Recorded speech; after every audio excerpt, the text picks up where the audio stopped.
Hola a todos, soy Iván López de la Universidad Autónoma de Zacatecas. Agradezco al Comité de ICAL 11 la invitación a participar en esta mesa, a compartir algunos puntos de vista sobre la educación STEM. En este marco voy a platicarles sobre dos proyectos de desarrollo profesional que desarrollan los estudiantes de la maestría en matemática educativa en los años 2014 y 2018 con características particulares, tanto en la innovación en la didáctica como en el uso de la tecnología, en los cuales podemos identificar elementos de la educación STEM. Pues primeramente tengo que hablar del contexto. La maestría en matemática educativa es un posgrado con orientación profesional, según CONACYT, incorporado al Padrón Nacional de Posgrados de Calidad desde 2012. Pertenece a la Benemérita Universidad Autónoma de Zacatecas, más específicamente a la Unidad Académica de Matemáticas. Año con año recibimos a profesores en las orientaciones de secundaria, bachillerato y la orientación profesional.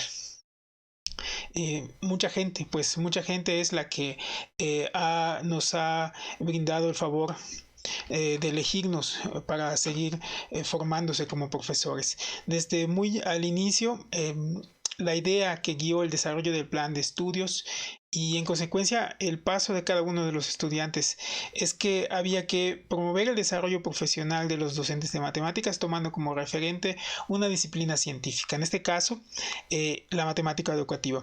Recibimos inicialmente estudiantes locales, pero después los estados vecinos también nos eligieron como opción.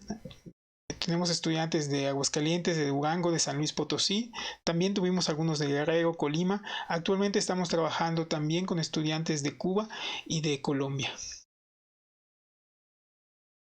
La educación está en parte de dos supuestos. El primero es que hay una integración de los campos de ciencias, tecnología, ingeniería y matemáticas, campos que originalmente están en la escuela, están separados, se enseñan por separado, y también pone énfasis en la aplicación del conocimiento, de ese conocimiento inmerso en estas disciplinas, a situaciones de la vida real.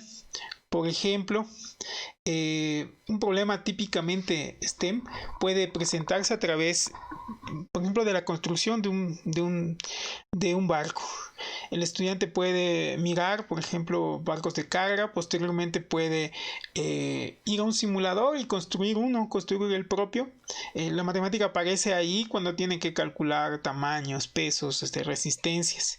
Y este es pues un experimento que muestra cómo los ingenieros y científicos del mundo real intentan mejorar la eficiencia de los diseños de los barcos.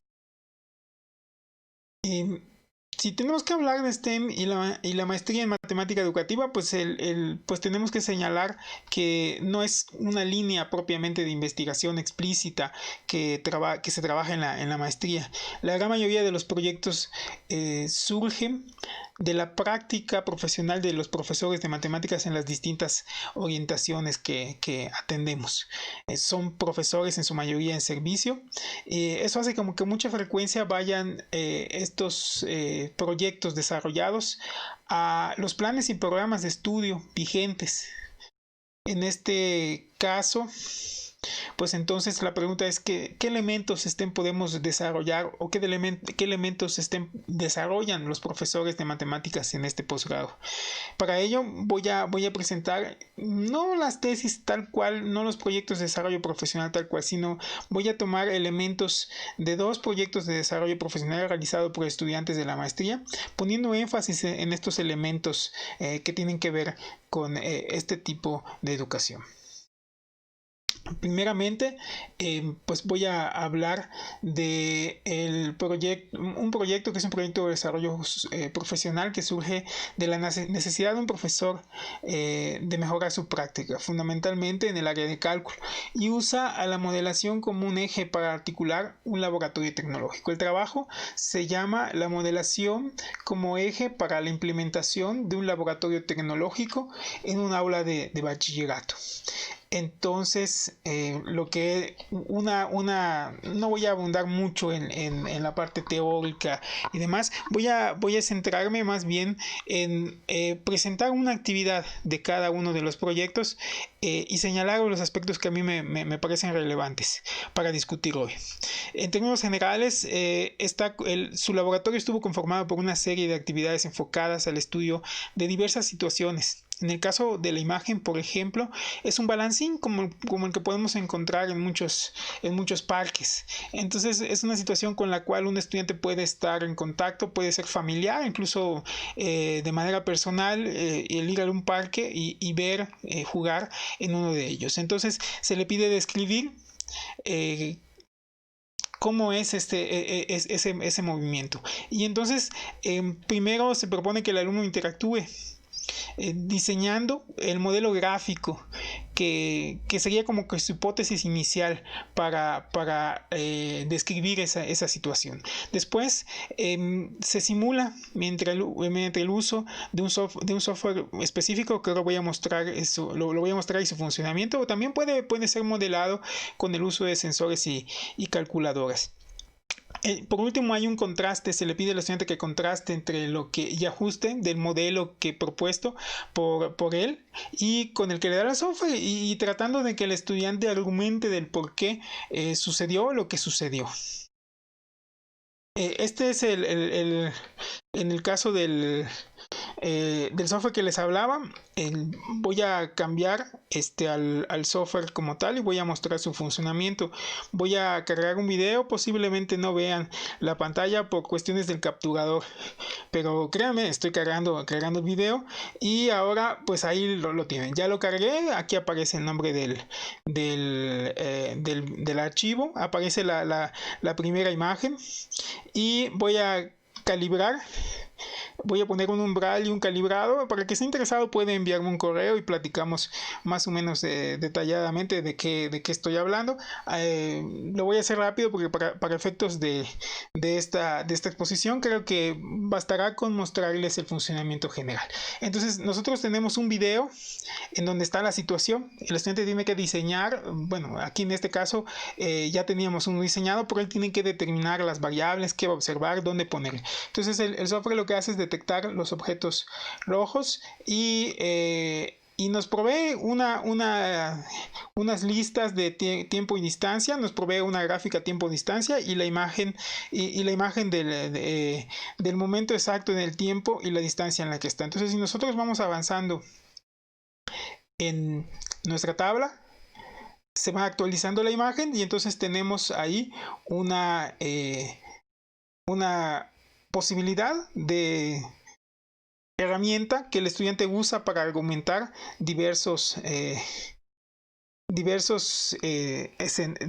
lo que está pasando en esa situación. En ese sentido es en el cual el estudiante usa este software. Desde luego, bueno, entonces ¿qué es lo que tenemos? El estudiante tiene la posibilidad de interactuar, proponer una gráfica inicial que va a ir justificando del por qué sí y por qué no. En sí, este trabajo se propone hacer en equipo.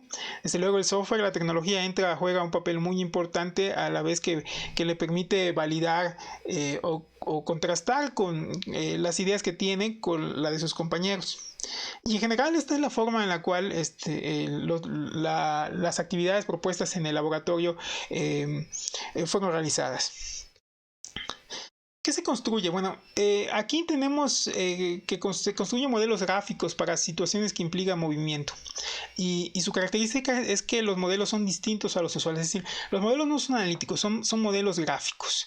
La idea de la modelación del fenómeno, y esta es una idea que está en la matemática educativa, está en la literatura, son ideas basadas en la socioepistemología fundamentalmente, y tienen la cualidad de que permite entender un puente entre partes de la gráfica y momentos de la situación para dar explicación al fenómeno. Esta parte de esta liga es como muy importante porque le permite al estudiante construir ideas matemáticas, poner ideas matemáticas en juego. los estudiantes construyen ideas importantes en torno a cómo leer gráficas, que son algo que están ampliamente presentes ahora en nuestro medio, sobre todo ahora en un medio en el cual nosotros estamos en confinamiento. Vemos continuamente las noticias en las cuales aparecen las gráficas de cómo evoluciona la pandemia. Entonces, creo que la importancia del saber leer gráficas para un ciudadano no está en duda. Y desde luego el profesor en cuestión ha integrado a su práctica el uso de modelos gráficos para diversas situaciones. Desde luego está el cambio, un cambio en la idea de lo que significa hacer matemáticas, porque centra la atención en algo que no es analítico, que es la gráfica. Entonces el estudiante discute sobre ella.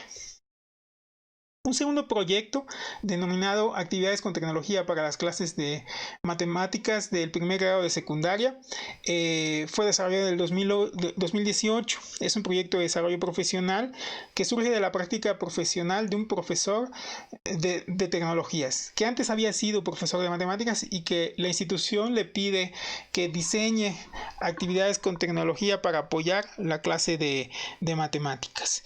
Entonces se da la tarea de diseñar pues una especie como de libro que al final de cuentas fue publicado, está publicado en la página GeoGebra para que se pueda consultar desde ahí. Él usa el software GeoGebra, ampliamente presente en las sugerencias de los libros de texto de matemáticas de la escuela secundaria mexicana. Y pues vamos a ver qué es lo que tiene.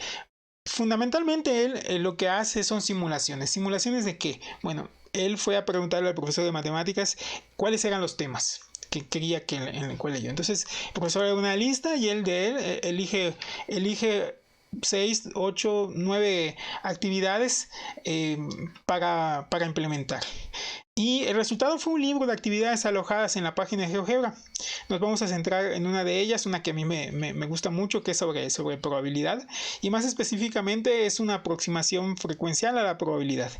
Veamos la actividad directamente de la página de GeoGebra. Aquí tenemos la página y las actividades. Aquí nosotros vemos que es un libro y tiene todas las actividades en las cuales él diseña. Y pues voy a ir a la del lanzamiento de un dado, que es la que nos interesa. Como vemos, pues él plantea cómo funciona el experimento. Va ligado totalmente a lo que está en el libro de texto. Y pues básicamente su actividad consiste en tener una simulación de lanzamiento de un dado. Entonces tiene distintos elementos que componen las simulaciones, elementos de control, el modelo matemático y cuestiones de diseño. Es decir, aparece ahí el dado cada que el botón, cada que la persona lanza un dado, aparece cuánto salió, el total de lanzamientos y las frecuencias con las que aparece cada uno de las caras. Entonces permite tener una simulación que el estudiante va a usar para experimentar, para construir distintos elementos que tienen que ver con la probabilidad. Y esta es la construcción tal cual. Entonces aquí, si regresamos a lo que tenemos, bueno, ¿qué obtiene? Bueno, él experimenta con los estudiantes de matemáticas cuando están en la clase de tecnologías, y desde luego experimenta ahí con ellos y saca conclusiones, hace algún ajuste, pero tenemos entonces ¿qué es lo que obtiene? Bueno, hay un libro de actividades de apoyo para una clase específica que tiene estos elementos que tienen que ver con la integración de matemáticas y tecnología, sobre todo, y pues tenemos también una profesión que entiende, aplica estos principios generales de la construcción de simulaciones para la clase de matemáticas. Desde luego va ligado al plan de secundaria, incorpora pues elementos, como ya dije, de matemáticas, de tecnología y sobre todo que de aplicaciones de la vida, pues. O sea, el azar es una de las cuestiones que está presente siempre en nuestro medio. Entonces es importante que el ciudadano comprenda o tenga una comprensión bastante profunda, adecuada de lo que esto significa. A manera de conclusión, podría yo decir que los programas de formación continua, fundamentalmente la maestría en matemática o principalmente la maestría en matemática educativa, pueden potenciar las habilidades en el campo de educación STEAM de los profesores de matemáticas. Una cuestión muy importante es el dominio de la tecnología, tanto para la creación, por ejemplo, de las simulaciones. Para la cuestión de las simulaciones es necesario conocer los distintos elementos que entran en juego en el diseño de estos experimentos simulados. Y en el caso del software, bueno, este software fue creado por nosotros aquí en la Universidad Autónoma de Zacatecas por otro estudiante. Y la idea es que es posible diseñar software a propósito de los programas de estudio. Y por otro lado, también algo que es muy importante señalar, pues que el profesor de matemáticas no está al aire, tiene un programa de estudios. Entonces también está algo importante, una reflexión importante, es que hay que tomar en cuenta cómo adaptar lo que nos pide el plan de estudios para este tipo de actividades, para este tipo de perspectiva para enseñar, en nuestro caso, las matemáticas. Pues no me queda más que agradecer el favor de su atención. Si tuvieran alguna pregunta, pues pueden enviarme un correo. Ahí están mis coordenadas digitales para cualquier duda o comentario o plática que quieran tener. Las referencias que usé, las dos tesis, una nota para la idea de caracterización de lo que significa educación STEM, y pues los agradecimientos a los diseñadores de la plantilla que también hay que tomarlos en cuenta.